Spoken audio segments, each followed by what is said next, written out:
I just saw the trailer for the new Call of Duty Modern Warfare 3, 2, and to put it in short, it was, everything that I expected it to be.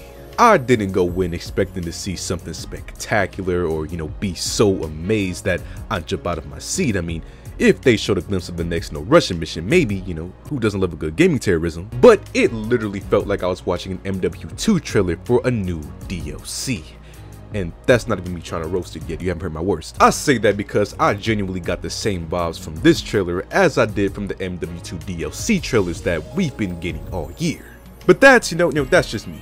If you're extremely hyped for this, upcoming game dropping in November, then I'm honestly jealous of you, because the only thing that I'm somewhat hype about is the new campaign, because that's what I really love about the games, but I'm not so hype about having to pay $75 for it, if I even decide to pay for it. But seriously, this upcoming Call of Duty looks like a good game and all, but an overwhelming number of players right now are in the same boat of thinking. A boat of gamers questioning whether MW3 should be a new game, or maybe just like a $30-ish DLC, since it's so reminiscent of the 2022 title. I mean, you can already carry over your weapons and skins from that game. But the concern, at least for me, got even more intensified after it was recently reported that Activision President 𝘍𝘌𝘌𝘓 confirmed to have more Call of Duty games mapped up to 2027. I still don't even believe it's 2023 yet. He states that more than 3,000 people are working on the franchise, and that the next game, like after MW3, is coming as early as 2024 and is going to be based on the Iraqi war. And after reading that, I had to just catch my breath, because I know we've been getting Call of Duties yearly for a while now, but goddamn, how much more historical tragedy do we have left to base these games off of? Don't get me wrong though, y'all. I literally love the Call of Duty games. The first game I played on this, YouTube channel almost a decade ago was Black Ops 2.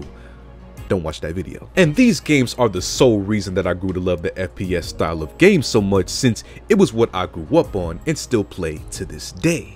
So I'm not trying to say anything negative about the game out of hate, but what used to feel like all new experiences in every new game trailer that dropped now blends the line between new game and new DLC for many people, including myself. They've made games based on pretty much every major historical event, damn near every time period, and even fictional ones that were ass. It just makes you beg the question, is Call of Duty being overplayed out off of the money it generates without actually being able to bring new experiences?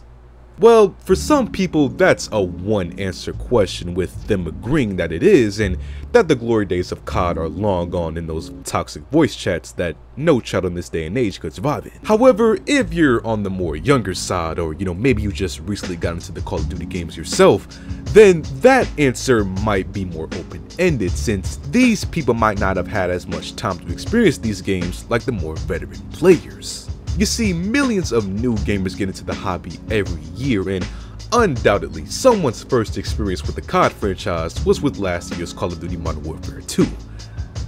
I don't know who, but they're like rare Pokemon, they exist out in the wild. So even though the game's popularity is likely diminishing for seasoned gamers, because of factors like celebrity endorsement or Activision remaking the old games with new storylines and new graphics, the new Call of Duties are able to capture a more newer audience, which captures a new revenue stream, which results in capturing more Call of Duties up to, well, 2027.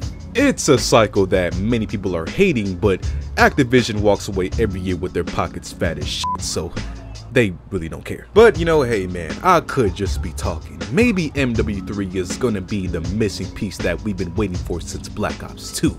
Maybe the game's gonna be so good that everyone loves it and calls it a classic for years to come. As you can see, I'm using my delusion as a coping mechanism for the $75 I'm gonna pay. Still though, hopefully the game is good and Call of Duty can make an appeal to all gamers in the future, but we'll just have to wait and see what happens with the franchise going forward.